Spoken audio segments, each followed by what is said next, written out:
Happy Monday. Good after. That was almost singing. I apologize already.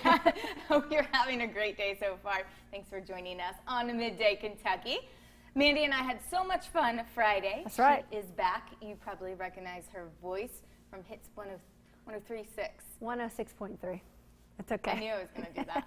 This is why I concentrate on taking the point out, because I want to be a nerd, and I'm like, well, we do that too. 0.3. It's fine. Well, you already worked this morning. I did. I got off and came straight here. On a Monday. Mm-hmm. That's dedication, Mandy. Well, thank you. I don't know. I mean, I have lots of energy drinks between now and then. We were talking, and I forgot mine today, so I'm a little need of one. Words aren't even coming out great. We'll blame that on the radio station. There you go. It happens all the time. Did you have a good weekend? I had a wonderful weekend. How about yourself? Really good. I haven't spent that much time in Louisville since living here. I go over for the Derbies. I used to work there every now and then before I worked actually in Kentucky, but don't know the city very well. And it's really cool. I was there over the weekend. Had dinner at, well, before I got here, and maybe, or not before, when I got here, everybody talked about the Galt House being the place, and that's kind of the signature hotel, restaurants, all that kind of stuff. Have you ever been? I have not. Okay, No. I have been to the hotel. They have a restaurant on the top floor. I think it's the 26th floor. It's called Review. There's all this hoopla, I just wanted to say that, right now, because everybody thinks they're closing the restaurant, which they are, but only to renovate it, and they're going to reopen it in spring. Yeah. So went and had dinner there Saturday. That's awesome. Yeah, it's really, really pretty. It's really pretty. And the food's great, great views. All the water makes me want to be out on a boat. Of course. So that's my next manifestation. And plus, it was really pretty this weekend, too. It was. For the most part. We were expecting all kinds of rain. I know there were a few pop-up storms. I'm not a meteorologist either. But it turned out sunny. Did you spend any time at the pool? No. I wish I did. I wish I owned a pool. In Florida, when I lived there, we actually had one, but here we don't, so it's kind of hard. We're like, come over anytime. Okay. Come over. We'll have a pool party. Awesome. I would love that every so day. much. All right. Are you a dog person? Yes. Are you one of those people, though, that says every dog is attractive no matter what? No.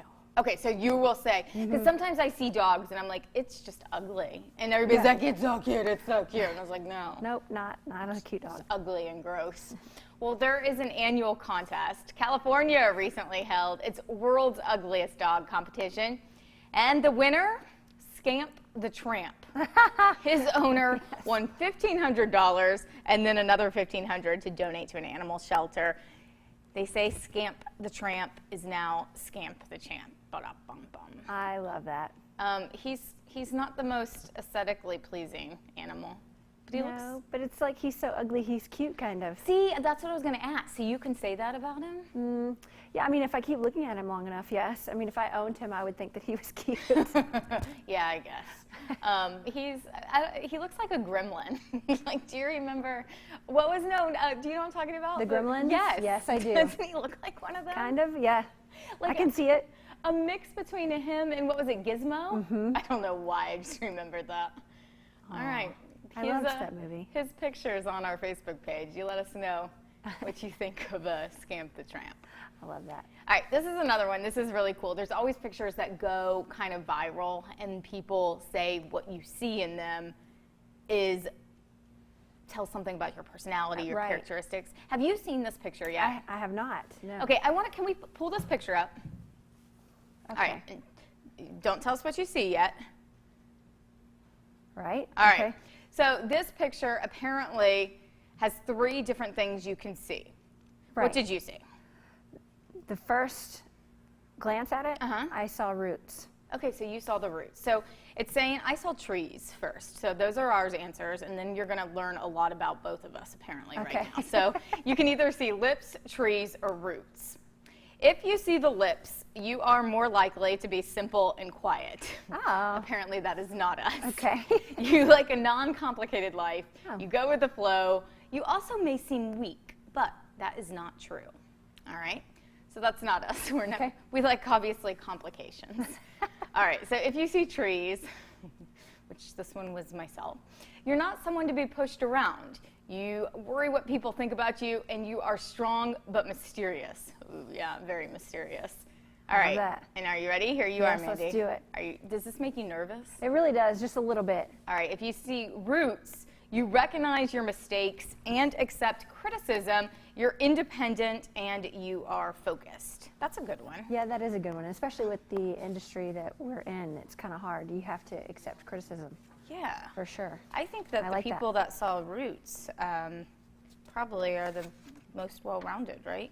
There's a lot of more stuff to it. So let's see. We're going to go more on with your roots. And this is up on our Facebook page, so let us know. Do you want me to finish reading this? Yes. All right. The website states if you see roots, the people you meet first will think you're someone very ordinary without talent or revolutionary qualities. However, this impression changes when they get to know you and realize you are extremely competent and enthusiastic. I would say that's spot on. There we go. I knew there was more. I don't like just the very beginning. The roots, that was the roots. The tree one, sorry. I'm sorry that I'm reading to you today. It's okay. But the trees, there's more to this. You worry about what people think of you, and those around you have to really earn your trust. I will say that's very true of myself, as far as earning trust. Not so much. Have you seen what I wear? All right. It says you have a mysterious page that prevents others from reading or guessing what's going through your head. You're open to all possibilities and results to the future and succeed in everything you imagine. And then the lips. Did anybody in here see lips? Oh, okay. So we did have some lips. Yeah. The rest of the lips goes,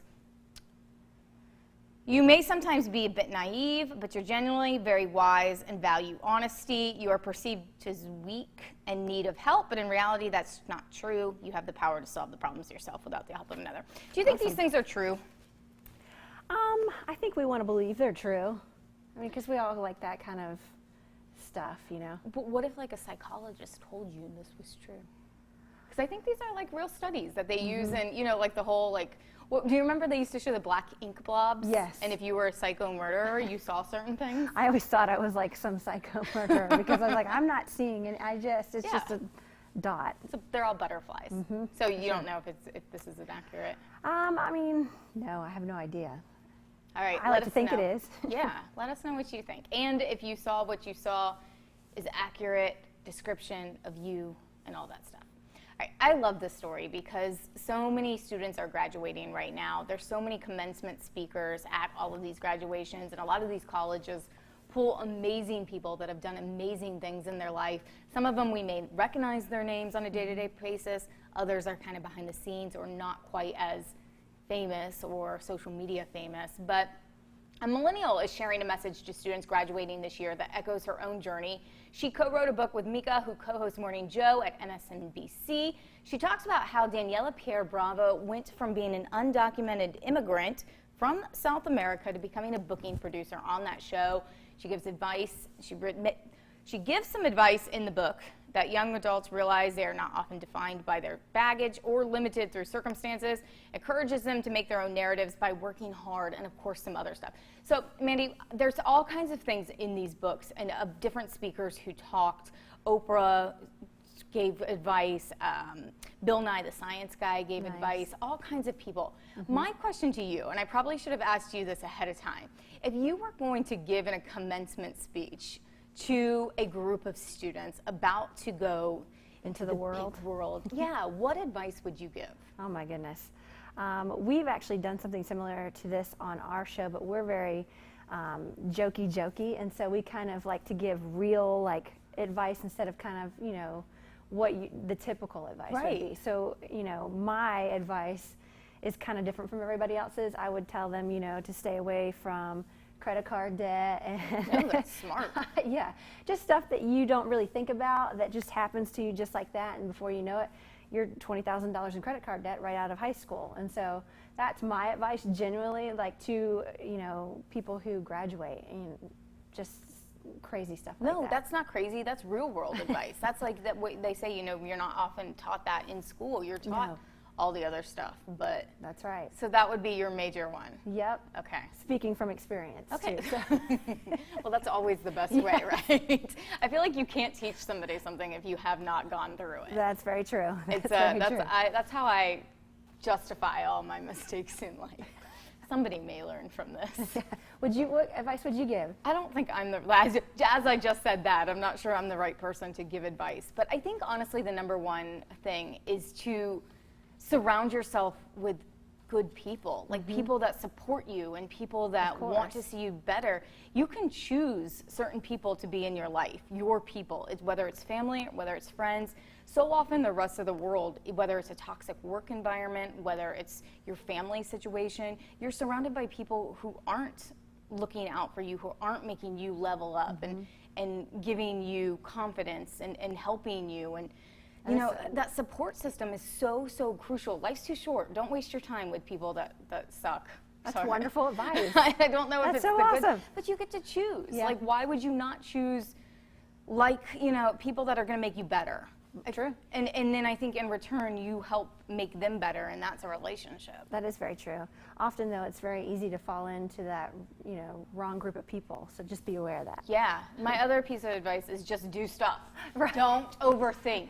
That's true. If I look back so many times in my life, and if I had just done it, life, I mean, it may have been hard, it might have been this, but it's like you sit there and you overthink things in your head until it's a situation you don't even know what you're doing and you don't do anything. That's right. Life goes by fast. Too fast. I know. I wish I was graduating again.